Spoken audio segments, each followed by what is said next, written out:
Hello बच्चों, आज हम लोग जो टॉपिक पढ़ेंगे वो हाई स्कूल की क्लास के बच्चों के लिए टॉपिक है। ठीक है ना? क्योंकि हाई स्कूल के बच्चों का, बहुत सारे बच्चों का मेरे पास मैसेज आ रहा था कि सर हमारे लिए भी एक दो टॉपिक पढ़ा दीजिए। तो हाई स्कूल के बच्चों के लिए मैंने जो पहला टॉपिक चुना है वो है द्विघात समीकरण। बहुत इंपॉर्टेंट टॉपिक है। ठीक है ना? लॉन्ग में भी इससे एक क्वेश्चन आएगा, शॉर्ट में भी क्वेश्चन आते हैं, तो बहुत ही इंपॉर्टेंट क्वेश्चन है, टॉपिक है। तो बहुत अच्छे से पढ़ने की कोशिश करेंगे। इसमें आज हम लोग जो इस वीडियो में सीखेंगे, इस वीडियो में हम लोग बेसिक चीजें सीखेंगे और फॉर्मूले देखेंगे। ठीक है ना? फिर नेक्स्ट वीडियो में हम लोग एक्सरसाइज वाइज क्वेश्चनों को सॉल्व करना सीखेंगे। ठीक, तो चलिए वीडियो हम लोग स्टार्ट करते हैं। तो हम लोगों को जो टॉपिक पढ़ना है वो द्विघात समीकरण पढ़ना है। द्विघात समीकरण पढ़ने से पहले हम लोगों को यह पता होना चाहिए कि गणित में जो अपन लोग राशियां पढ़ते हैं वो राशियां दो प्रकार की हम लोगों ने पढ़ी हैं। एक वो राशियां होती थी जिन्हें हम लोग बोलते थे चर, यानी वेरिएबल बोलते थे, और दूसरे प्रकार की राशियां जो होती थी उनको हम लोग अचर राशियां बोलते थे, यानी कांस्टेंट बोलते थे। दो प्रकार की राशियां हम लोग पढ़ते हैं, चर राशियां और अचर राशियां। पिछली बार 9th में भी टॉपिक में अपन लोगों ने पढ़ा है। ठीक है ना? बहुत जो गणित में राशियां होती हैं वो दो तरीके की होती हैं, एक चर राशि होती है और एक अचर। तो आप लोगों को पता होगा चर राशियां क्या होती हैं? वे राशियां जिनके मान चलायमान होते, यानी बदलते रहते, कोई फिक्स मान नहीं होता। ऐसी राशियां जिनकी कोई एक फिक्स वैल्यू नहीं होती है, ठीक है, उनके मान लगातार बदलते रहते, इसलिए उसको चर बोलते, चलने वाला, बदलने वाला मान।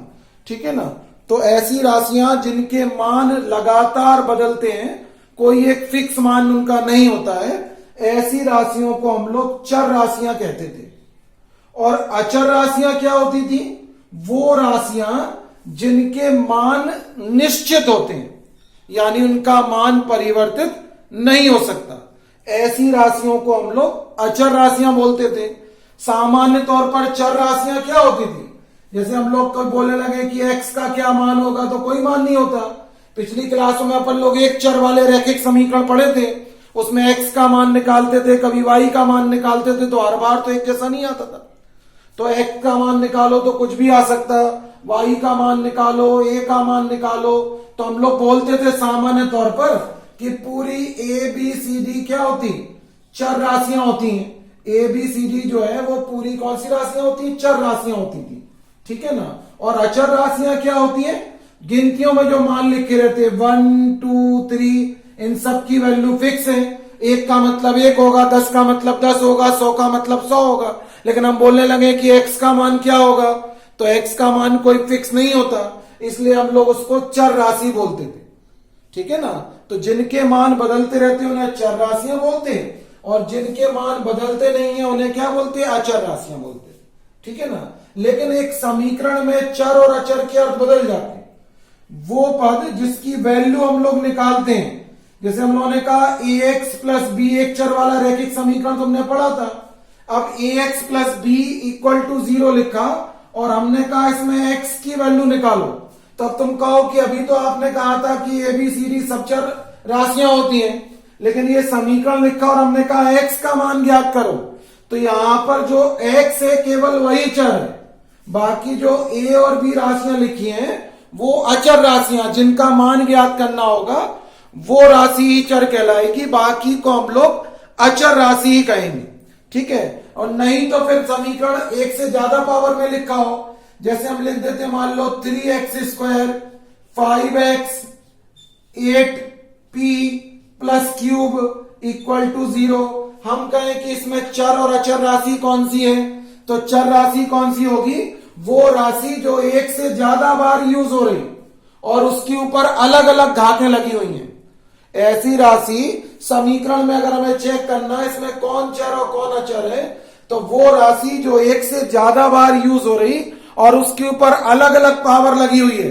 जैसे यहां पर x एक से ज्यादा बार आ रहा, एक बार 1 पावर लगी, एक बार 2 पावर लगी, तो यहां पर जो है वो x क्या कहलाएगी? चर राशि कहलाएगी। बाकी जो भी लिखे पी क्यू 8 3, ये सारी राशियां क्या कहलाएंगी? अचर राशियां कहलाएंगी। ठीक है ना। जिसका मान अपन लोगों को निकालना होता है फिर वो चर कहलाती। नॉर्मल छोटी वाली बात, मतलब मोटे तौर पर हम लोग कहें तो पूरी एबीसीडी चर होती, ठीक है, और गिनतियां अचर होती। लेकिन एक समीकरण में चर और अचर बदल जाते हैं। चर कौन सी राशि होती है? जिसका मान हमें समीकरण में ज्ञात करना होता है, वो चर राशि होती है। ठीक है ना। और बाकी राशियां क्या होती हैं? अचर। और वरना एक से ज्यादा घात में कोई समीकरण लिखा है तो वो राशि जो एक से ज्यादा बार यूज हो रही और उसके ऊपर डिफरेंट डिफरेंट पावर लगी, फिर वो चर राशि कहलाती है। तो यहां पर एक्स चर है, हम लोग ऐसा लिख देते 3t² 5t + 6 = 0। तो इसमें t क्या कहलाता? t राशि क्या हो जाती? चर राशि हो जाती। ठीक है। हम ऐसा लिख देते xz², ठीक है ना, प्लस के z प्लस का y = 0। बोलने लगते z की वैल्यू फाइंड करो और ना z की पावर डिफरेंट लगी और एक से ज्यादा बार आ रहा, ठीक है ना, तो वो चर राशि होगी। जिसका मान निकालना होता वो चर हो जाती, या कोई ऐसा पद जो एक से ज्यादा बार आ रहा हो, ठीक है ना, उसके ऊपर अलग अलग पावर लगी हो, फिर वो चर राशि कहलाई। तो ये सब तुम लोग चर राशि और अचर राशियां पढ़ना 9th में सीखे थे। हमने बताना इसलिए उचित समझा कि हम समीकरण स्टार्ट करेंगे, तो अब अपन लोगों को पढ़ना है समीकरण। हम अपने टॉपिक पर अब आते हैं, ठीक है ना। तो अपने टॉपिक में अपन लोगों को क्या पढ़ना है? द्विघात समीकरण हम लोगों को पढ़ना है। तो पहली बात तो तुम्हें समीकरण का मतलब पता होना चाहिए। समीकरण क्या होते हैं? समीकरण वो होते हैं जिनके दो पक्ष होते हैं, लेफ्ट हैंड साइड भी हो और राइट हैंड साइड भी हो। ऐसा समीकरण अपन लोग उन पदों को बोलते हैं जिनके दो पक्ष होते हैं, लेफ्ट हैंड और राइट हैंड। भले ही इक्वल करके 0 लिखा हो, मोटे तौर पर हम लोग कहते हैं इनमें इक्वल करके कुछ ना कुछ लिखा होगा। अब चाहे वो 0 जिसमें दो पक्ष हो ऐसा बोलो, या ऐसा बोल सकते हैं जिनमें इक्वल करके कुछ ना कुछ लिखा हो, वो समीकरण कहलाते हैं। तो समीकरण के दो पक्ष होते हैं, लेफ्ट और राइट, यानी इनमें इक्वल करके कुछ और लिखा होता, लेफ्ट में भी लिखा होगा और इक्वल के बाद राइट में भी कुछ लिखा होगा। उन्हें अपन लोग क्या बोलते हैं? समीकरण। ठीक है ना, उनको हम लोग समीकरण बोलते थे। अब कौन से समीकरण पढ़ना है तो पता चला होगा समीकरण क्या होते हैं। जैसे हम लिखते हैं 2x + 5, तो ये जो लिखा हुआ है ये व्यंजक लिखा है 2x + 5। लेकिन अगर हम इसके इक्वल में 0 लिख दें या कुछ भी लिख दें तो ये क्या कहलाने लगेगा? समीकरण कहलाने लगेगा। ठीक है ना। तो अभी ये व्यंजक अकेला था, इक्वल करके लिखोगे तब इसको हम लोग समीकरण कहेंगे। तो समीकरण क्या होते हैं? जिनके दो पक्ष होते, लेफ्ट हैंड भी होती जिनमें और राइट हैंड साइड भी होती, उनको हम लोग समीकरण बोलते। अब कौन से समीकरण अपन लोगों को पढ़ना है? द्विघात समीकरण। द्वि का मतलब क्या होता? दो, और घात मतलब अपन लोग जानते हैं जो ऊपर लगी रहती चर राशि के ऊपर, उसको पावर बोलते हैं, नहीं घात बोलते। तो द्विघात मतलब ऐसा समीकरण, समीकरण बताया इसके दो पक्ष हों, ऐसा समीकरण जिसमें चर राशि की अधिकतम घात कितनी हो? 2। ऐसा समीकरण जिसमें जो चर राशि हो उसकी मैक्सिमम पावर, अधिकतम घात कितनी हो? 2। उनको अपन लोग क्या बोलते हैं? द्विघात समीकरण। समीकरण तो होगा इसमें इक्वल करके लिखा होगा। द्विघात का मतलब क्या हुआ? जिसमें चर राशि की अधिकतम घात कितनी हो? 2। उसको अपन लोग द्विघात समीकरण बोलते हैं। ठीक है ना। जैसे हमने लिख दिया 2x² प्लस का 8x माइनस के 9 = 0। इसमें x चर लिखा है और चर राशि कौन है? x है। तो x की सबसे बड़ी घात कितनी लिखी? 2। सबसे बड़ी घात कितनी होनी चाहिए? 2 होनी चाहिए। ठीक है। और बाकी की जो घातें हैं, सबसे बड़ी घात 2 और बाकी की जो अन्य घातें हैं वो ऋणोत्तर पूर्णांक होनी चाहिए, यानी पूर्णांक में होनी चाहिए और माइनस में नहीं होनी चाहिए, ध्यान रखना। ठीक है ना। तो ये समीकरण जो है वो द्विघात समीकरण है। अगर हम इसको ऐसा लिख देते 2x² 8x की पावर -1 -9 = 0, तो ये द्विघात नहीं होता। चर राशि की अधिकतम घात तो 2 है, ठीक है ना, लेकिन जो चर राशि है उसकी पावर ऋणोत्तर पूर्णांक होनी चाहिए। कहीं पर भी पावर क्या नहीं आनी चाहिए, माइनस। ठीक है ना, अगर माइनस पावर आएगी तो उसको पहले प्लस में बनाएंगे।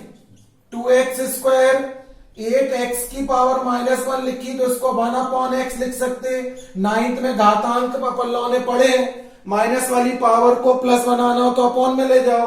अब इसमें अगर हम लोग x एलसीएम ले लें, x एलसीएम लोगे तो x का यहां मल्टीप्लाई हो जाएगा तो 2x³ हो जाएगा, और यहां x कैंसिल होगा तो 8 और माइनस का 9x = 0 हो गया। इस x का क्रॉस मल्टीप्लाई वहां करोगे तो 0, तो 2x³ + 8 - 9x = 0। तो अब क्या ये द्विघात समीकरण बचा? द्विघात समीकरण नहीं है, ये 3 घात का समीकरण बन गया। इसलिए चर राशि की अधिकतम घात 2 तो होनी चाहिए, लेकिन घातें जो है वो ऋणोत्तर पूर्णांक होनी चाहिए। घात कहीं पर भी माइनस ना हो और घात कहीं पर भी अपॉन में नहीं हो, मतलब रूट नहीं लगा हो पावर में। अगर लगा होगा तो पहले सॉल्व करके देखेंगे कि वो द्विघात है कि नहीं, अंधाधुंध नहीं लिख देना।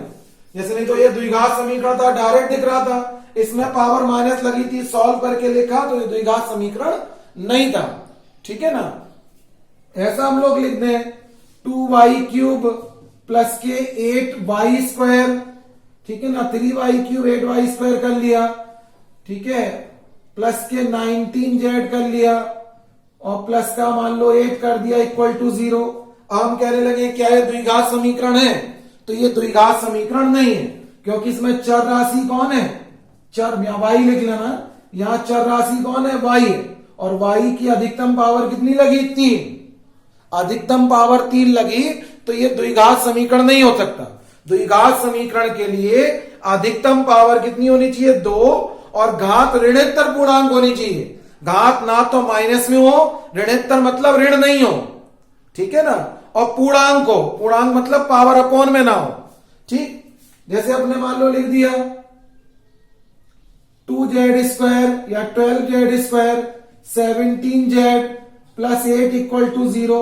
तो ये एक द्विघात समीकरण है, क्योंकि इसमें जो चर राशि है वो कौन है? z, और z की अधिकतम पावर कितनी लगी? 2, और कहीं पर भी पावर माइनस में नहीं है। ये तो पद माइनस में लिखा, पावर बोल रहा है पावर ऊपर लगी, पावर कोई माइनस में नहीं है, और सबसे बड़ी घात कितनी लगी? 2। तो इसको अपन लोग द्विघात समीकरण कह सकते। ठीक है ना, अब जैसे लिखा मान लो x + x की पावर -1 = मान लो 21 लिखा। अब उन्होंने कहा क्या ये द्विघात समीकरण है? तब तो देखने पर द्विघात नहीं दिख रहा, लेकिन इसमें पावर देखो माइनस में लिखी है, तो इसको पहले सॉल्व करके देखो। x की पावर माइनस लगी है तो इसको हम लोग 1/x लिख ले रहे, = लिखा है 21। तो पहले हम लोग x एलसीएम ले रहे, तो x का हम लोग यहां गुणा कर लेंगे तो x², यहां पर x कैंसिल होगा 1 = 21। क्रॉस मल्टीप्लाई कर दो तो पावर कितनी आ जाएगी? 2। तो ये एक द्विघात समीकरण है, इसलिए डायरेक्ट नहीं देखना, पहले थोड़ा देख लेना। अगर पावर माइनस में हो तो पहले उसको सॉल्व करके देख लो कि द्विघात समीकरण है कि नहीं। ठीक है ना, कभी कभार देखने में ऐसे दिखने पर द्विघात लग रहा था, ये नहीं था, और ये नहीं लग रहा था, लेकिन ये द्विघात समीकरण है। इसलिए द्विघात समीकरण अगर पावर माइनस में लगी है तो पहले थोड़ा सॉल्व करके चेक कर लें कि वो द्विघात समीकरण है भी कि नहीं। ठीक है ना, इस पर बहुत ध्यान देना, डायरेक्ट नहीं लिखना। आता भी एक नंबर का द्विघात समीकरण है कि नहीं है, या निम्न में से कौन द्विघात है? तो द्विघात समीकरण क्या होता है? ऐसा समीकरण जिसकी में चर राशि की अधिकतम घात कितनी होती है? 2 होती है। ठीक है, 2 से ज्यादा घात नहीं हो, उसको अपन लोग द्विघात समीकरण कहते हैं। ठीक है ना, तो ध्यान रखेंगे कि द्विघात समीकरण क्या होता है।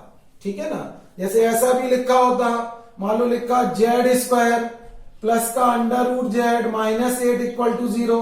तो देखो इसमें 2 घात तो लगी है, लेकिन यहां पर जो z की दूसरी पावर है वो पूर्णांक नहीं है, कैसी है कि अपॉन में, इसलिए ये समीकरण भी द्विघात समीकरण नहीं है। द्विघात समीकरण में चर राशि की अधिकतम घात 2 और कोई भी घात ऋणोत्तर यानी माइनस नहीं होनी चाहिए, और पूर्णांक होनी चाहिए यानी बटे में नहीं होनी चाहिए। रूट का मतलब पावर क्या होती है? 1/2। तो ये तो चेक करना हुआ द्विघात समीकरण क्या होते हैं। ठीक है ना, अब द्विघात समीकरण के सॉल्यूशन अपन लोग कैसे निकालते हैं वो देखना है, ठीक है।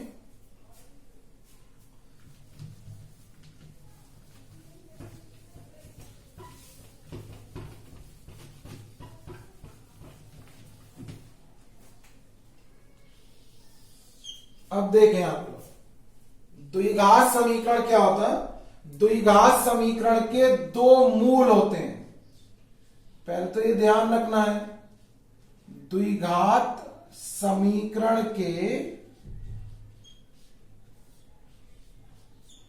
दो मूल होते हैं।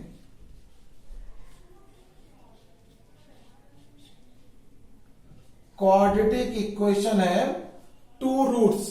मूल मतलब क्या होता है? हल। जो द्विघात समीकरण होता है उसके दो हल होते, यानी दो आंसर आते। जब तुम उसे सॉल्व करोगे, अगर वो x में है तो चर राशि x के दो मान आएंगे, अगर y में है तो चर राशि y के दो मान आएंगे, z में है तो चर राशि z के दो मान आएंगे, ठीक है ना। तो द्विघात समीकरण के दो मूल यानी दो क्या होते हैं? आंसर होते हैं, ठीक है ना। द्विघात समीकरण के दो मूल होते हैं। समीकरण अपन लोगों ने ऐसे पढ़े, देखो अपन लोगों ने 9th क्लास में द्विघात व्यंजक के गुणनखंड पढ़े थे। जैसे मान लो लिखा हुआ है एक्स स्क्वायर प्लस का लिखा मान लो 4x प्लस का 3, ये पढ़ा था अपन लोगों ने। द्विघात बहुपद के गुणनखंड करना हम लोगों ने पढ़े थे। अभी ये द्विघात बहुपद लिखा है, इसके गुणनखंड हम लोग पढ़े थे। अब इसी के अगर हम इक्वल में 0 लिख दें तो ये द्विघात क्या बन जाता? समीकरण। द्विघात बहुपद लिखा था, हमने इक्वल लगा दिया, इक्वल में कुछ भी लिख दिया, तो अब ये द्विघात समीकरण हो गया। अब इस बहुपद के तुमने गुणनखंड पढ़े थे, जैसे बहुपद के गुणनखंड पढ़े थे वैसे समीकरण के पढ़ना है। क्या करते थे गुणनखंड में? 3 के ऐसे खंड करते थे जिन्हें जोड़ने पर क्या आता था? 4। 3 के ऐसे खंड करना है जिन्हें जोड़ने पर 4 आ जाए। तो 3 के खंड क्या होते थे? 3 एकम 3, तो 3 प्लस 1 लिख सकते थे x प्लस का 3 इक्वल टू क्या होगा? 0। फिर हम लोग इस ब्रैकेट को ओपन करते थे, एक्स स्क्वायर प्लस का मल्टीप्लाई करोगे तो प्लस का 3x, प्लस का प्लस में करोगे तो प्लस का x प्लस का 3 इक्वल टू कितना हो गया? 0। फिर हम लोग पेयर बना बना के कॉमन लेते थे। ये पहला वाला जोड़ा होगा, इसमें कॉमन कितना आएगा? x, तो x का इसमें डिवाइड करोगे तो हो जाएगा x प्लस 3। इन दोनों में से अपन लोग कॉमन ले लेंगे 1, ठीक है ना। तो 1 कॉमन लोगे तो यहां पर आएगा x प्लस 3 इक्वल टू 0। हम लोग द्विघात बहुपद में जानते थे, जो यहां पहले ब्रैकेट में आता था वही सेम दूसरे ब्रैकेट में भी आता है। नहीं तो हम लोग समझते थे कि हम लोगों ने कहीं ना कहीं गलत कर लिया। तो इसमें भी वही ध्यान रखना है कि जो पहले ब्रैकेट में आएगा वही दूसरे ब्रैकेट में आएगा। फिर उसी को कॉमन ले लो तो जाएगा x प्लस 3, तो यहां क्या बचेगा? x plus 1 equal to 0। 9th में अपन लोग बहुपद के गुणनखंड करते थे और यहीं तक गुणनखंड करके छोड़ देते थे, क्योंकि वहां समीकरण नहीं होता था कि किसी का मान निकालना है, केवल गुणनखंड होते थे। अब ये समीकरण था, तो समीकरण का मतलब इसको सॉल्व करना है और x के मान अपन लोगों को निकालना है। तो यहां पर हम लोग x के मान निकालने के लिए क्या करते हैं कि ये जो दो ब्रैकेट आ गए, दोनों ब्रैकेटों को एक एक करके 0 के इक्वल कर देते। पहले फर्स्ट वाले ब्रैकेट को 0 के इक्वल कर दो, x प्लस 3 इक्वल टू 0, और x का मान निकाल लो। प्लस का 3 वहां गया तो माइनस का 3, तो ये x का एक आंसर आ गया। तो जो आंसर आ गया इसको मूल कहते हैं, ठीक है ना।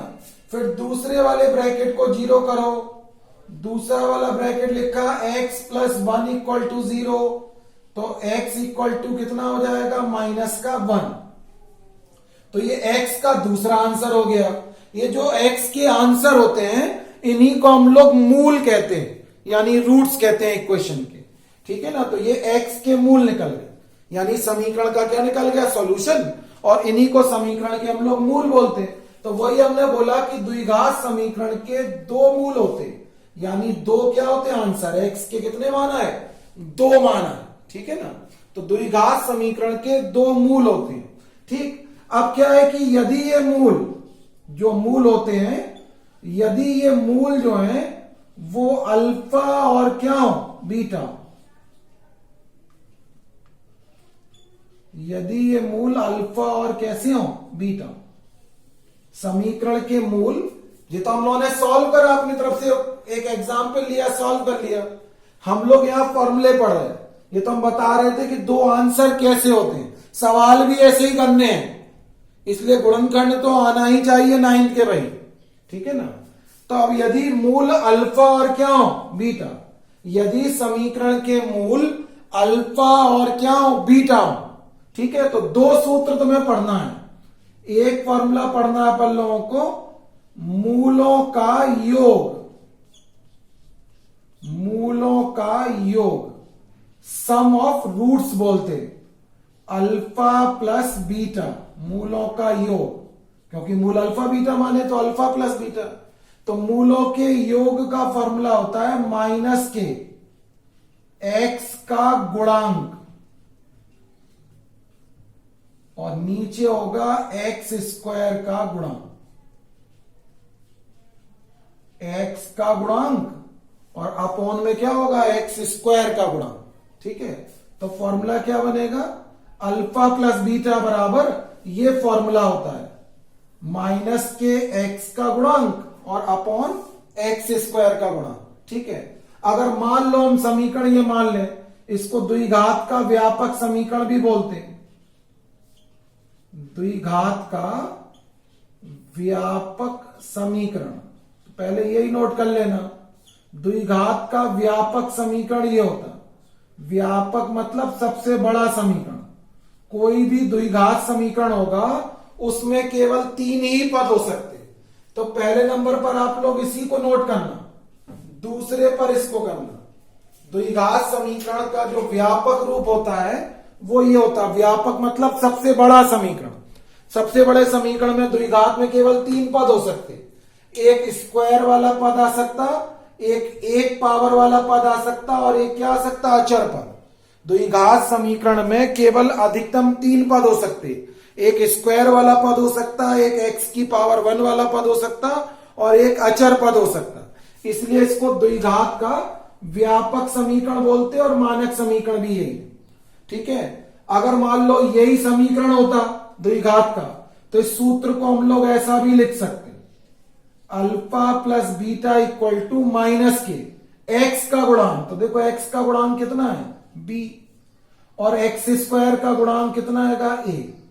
तो ये भी फॉर्मूला हो सकता, माइनस के बी अपॉन ए, लेकिन ऊपर वाले को याद रखोगे तो ठीक रहेगा। इसको अगर याद करना है तो पहले कोई भी सवाल दिया होगा उसकी पहले से कंपेयर करनी पड़ेगी, तुलना, और ए बी सी के मान निकालने पड़ेंगे। इसलिए इसको भी याद जरूर रखें कि मूलों का योगफल क्या होता है, माइनस एक्स का गुणांक और अपॉन में क्या होता है, एक्स स्क्वायर का गुणांक, ठीक है ना। दूसरा फॉर्मूला होता है मूलों का गुणनफल, दूसरा होता है मूलों का गुणनफल, product of roots, alpha into beta. तो मूलों के गुणनफल का फॉर्मूला होता है अचर पद यानी कांस्टेंट वाला टर्म और नीचे होता है एक्स स्क्वायर का गुणांक,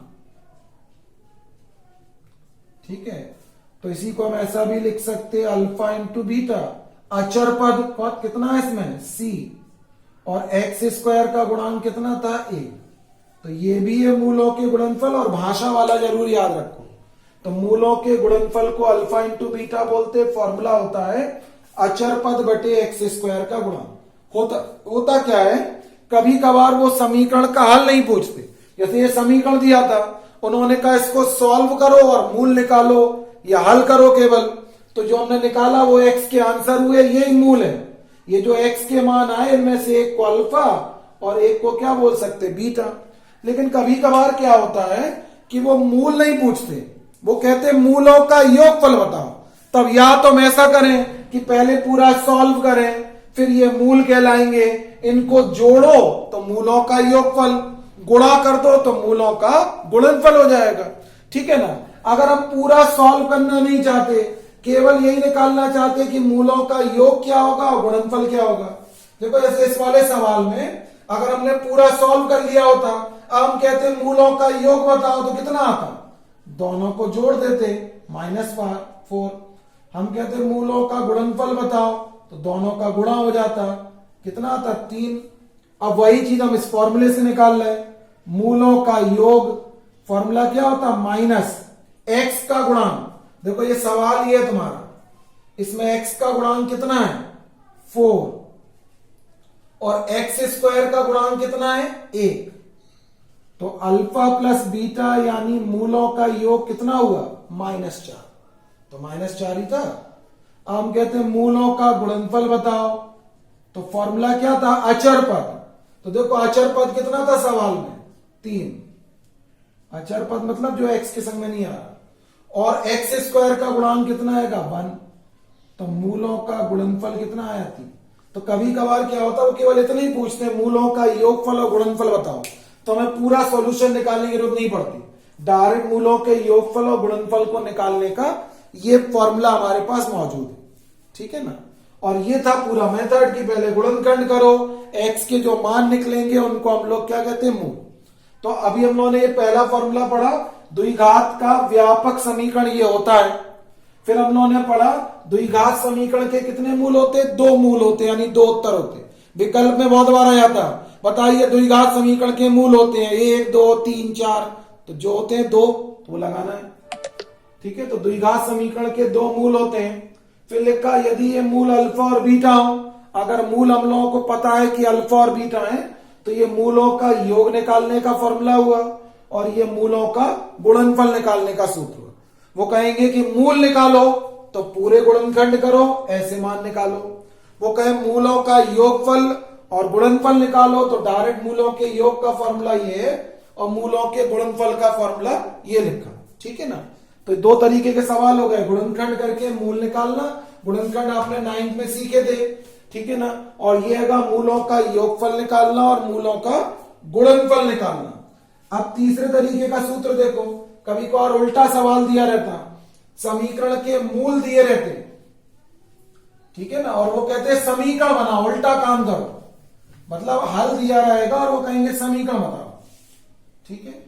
तो अगला फॉर्मूला पढ़ेंगे तीसरे नंबर पर, यदि समीकरण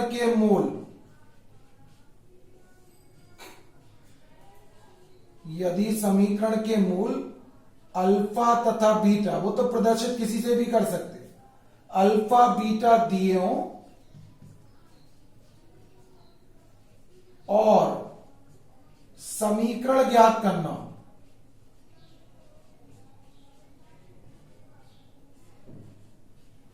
समीकरण ज्ञात करना हो।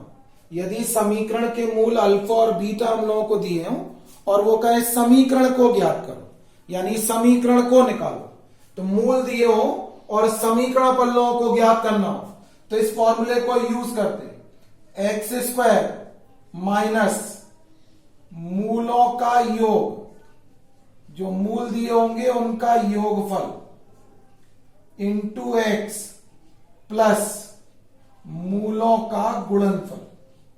अगर समीकरण के मूल दिए हो और वो कहे समीकरण ज्ञात करो, तो इस सूत्र को यूज करेंगे, x² माइनस मूलों का योग इंटू x प्लस मूलों का गुणनफल इक्वल टू 0। इसी को हम लोग ऐसा लिख सकते, x² मूल तुमने मान लिए अल्फा प्लस बीटा है, तो अल्फा प्लस बीटा x, और मूलों के गुणनफल को तुम इतना लिख सकते। तो ऐसे भी याद कर सकते, इतना भी याद कर सकते, या इसी को हम लोग ऐसा भी लिख सकते, x minus alpha x minus beta equal to 0। तो ये समीकरण के अगर मूल दिए हो और वो कहें कि समीकरण को ज्ञात करो, तो ये तरीका हम लोग लगाते हैं। ठीक है ना। अब इसके ऊपर हम लोग कुछ क्वेश्चन देख लें।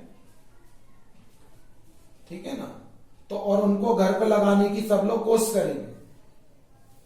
तो हम क्वेश्चन यहां लिख दे रहे, पहले फॉर्मूले सब लोग वीडियो को पॉज करके नोट करेंगे, फिर उसके बाद ही इनको लगाएंगे जो हम लोग दे रहे। तो आप लोगों को पता चलेगा 9th के गुणनखंड आप लोगों को आते हैं, याद है नहीं है, 2-4 क्वेश्चन दे रहा है वो करना, ठीक है ना। इसमें पहले वाले में अपन लोगों को समीकरणों को हल करना है।